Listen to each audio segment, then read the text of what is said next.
The North American Aerospace Defense Command. We'll be back.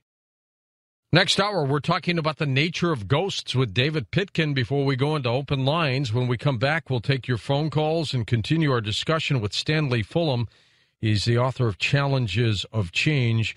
One of the aspects of that book suggests this massive UFO display. Fascinating discussion. We'll be back with Stanley in a moment on Coast to Coast AM. And welcome back. We're with former NORAD officer Stanley Fulham. Stanley, the alien greys you said wanted to genetically get involved with us. I'll let you finish that story, then we'll go to phone calls. Go ahead. Yes. In order for them to revive their reproduction capacity, and so this is what they are doing. And they're getting a little more efficient at it, one thing, because they've been doing it for hundreds of years. And they've also abducted many people. They used to abduct them, bring them up into their spacecraft. They don't do too much of that apparently anymore, according to the transcenders. But for many years, they abduct them, brought them in the spacecraft, but then also they would bring them to their planet. And they set up an internment camp, a large internment camp, where they have about 30, well, according to the transcender, 31,612 humans there in this large internment camp. And it's basically under an energy hood type of thing, where they're provided with the same kind of atmosphere they have on Earth. They allow them to grow the same foods they have on Earth and this sort of thing. But still, they're still prisoners type of thing. So they can't be very happy about their situation. So this whole thing about abductions is a pretty sad situation, because at the same time, many members of the Asian Council can understand the predicament the British are in, and there's a certain amount of compassion there. But where do you draw the line? Well, the thing is, they came in, and then my book deals with this, going back to Truman and Roosevelt. They were approached through the military. That is the British, because they're getting a little worried about the missiles, the radar, all this sort of thing, and the new fighter jets that the Americans were developing, and they felt threatened by it. So they wanted to make an agreement with the American government whereby they would turn a blind eye to their abductions. And apparently, President Roosevelt and Truman agreed that they would turn a blind eye to that, and they did provide them with quite a bit of information. And then they set up the UFO cabal in Area 51, and it proceeded from there. Amazing. So the thing is, though, you see, the British live on a planet where I don't remember exactly what percentage of their atmosphere is carbon dioxide, but a considerable amount of it. So they can live very well in a carbon dioxide atmosphere, and they have the technology to remove carbon dioxide on their bodies. They have it within their own bodies, and so when they're on Earth, this technology they have can absorb the carbon dioxide from the atmosphere for themselves. If they haven't got that technology equipment, that device on their beings, then of course they run the risk of dying, and that's what happened in Siberia a few years ago. There was a British spacecraft crashed there. There were 9 crewmen, and they were alive when they crashed. They stepped out of them, but they died shortly after, for the simple reason that they couldn't exist in our atmosphere because they didn't have these devices on them. So, did the Russians get the bodies? Yes, they have the bodies. They do. Now, the thing is, though, George, is this, and I write about this in my book. I think it's time for the American government and the world, maybe, well, let's say the American government, or maybe the president could pick up the phone and call in the chairman of the Joint Chiefs of Staff and say, you call that group up there in UFO cabal in Area 51, and you tell them, because they are in contact with the British all the time, and you tell them the status, the quid pro quo that we've had over all these years, whereby we had this exchange for a blind eye in terms of your technology, is over. What we want is your technology to remove carbon dioxide. And if you don't, then we'll do what the Russians have done. The Russians, under Stalin, took up a very firm stand on this matter. They were approached as well, and they said no, they would not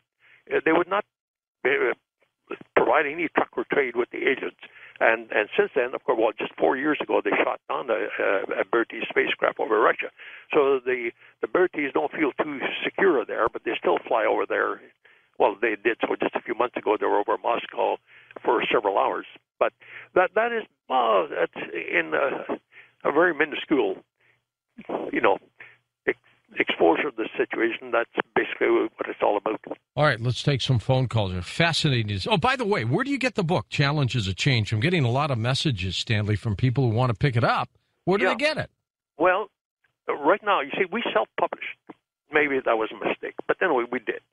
And so now they can order it through the Internet, and the website is sites, SITES, google.com/site, SITE/challenges of change. Now, if they can go there and they can order through, I think they can order through PayPal. Okay, let's go to the phones. Logan, Utah. Quayton, first-time caller. Go ahead, Quayton. Hi, George. Wow, it's a real pleasure to speak to you, man. Well, thank you. I guess my question is mainly for Stanley. I guess my question is, how did you come about this information? Explain that again, Stanley, how these... Yeah.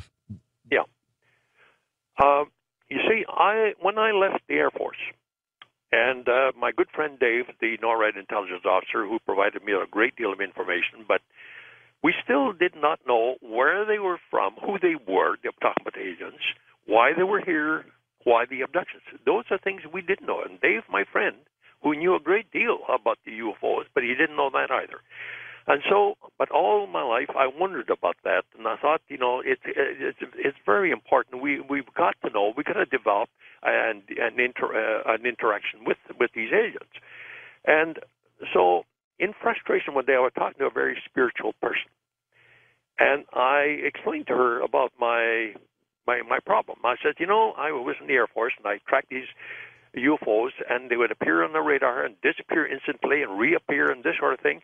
And then I talked to pilots who chased them, and they disappeared into a side of a mountain. There was no crash, no explosion. And a few minutes later, they would appear at the top, hover for a minute, and then fly away. I talked to a commercial airline pilot who told me he witnessed a UFO crashing into the sea. Well, I'm sorry, it's not crashing. It disappeared in the sea and then reappeared a few miles further, totally unscathed. And so, obviously, they operated beyond our third-dimensional physical laws. So I was talking to this good lady about this, and she said, that's right, Stan, and you're not going to get your answers on Earth. I said, I talked to scientists. I talked to ufologists galore. I've read all of the UFO books. There's no answer about that. She said, no, you got to go to the spiritual world to get that answer. And I thought, oh, my God, don't tell me. Yeah, she said, you go to a very reputable channeler called Rick Thurston here in Canada. He channels for people all over the world, and he channels with the Transcender Group, which consists of a group of very old souls who have lived on many different planets in the spiritual realms, and they have a vast amount of experience and knowledge, which they use to advise us to help us on this rugged trail. So I did this about 12 years ago, and the first time I did it, of course, it was a matter of almost disbelief for me to do this, but I did, and I was in a state of shock because I could hardly believe the things they knew about me. There was nothing about me that they didn't know. So I waited. It took me several months before I could get back to them, and I did. And then I've been talking to them regularly ever since, every about once or twice a month for the last 12 years. And you have to understand the spiritual world. If you don't understand the spiritual world reality such as it is, then you won't understand and believe my book. It's as simple as that. At that level, you see, when we cross over, we don't die. Nobody ever dies. So when we cross over and we're in the spiritual realm, we call it heaven, nirvana, happy hunting, or you call it whatever you wish, is that there's no heaven and hell there. Pope John Paul said that. He said it before he died. He said the heaven and hell are not places. They don't exist as places. It's a state of mind. But then, you see, if you have a real reprobate here on earth, a thief, a murderer, and all this sort of thing, he's on earth. When he dies and he crosses over, he suddenly doesn't become an angel with a halo and strumming a harp. He shouldn't. No, he shouldn't. And so he hovers around the earth, and what Gordon Scallion writes in his journals about the borderlands.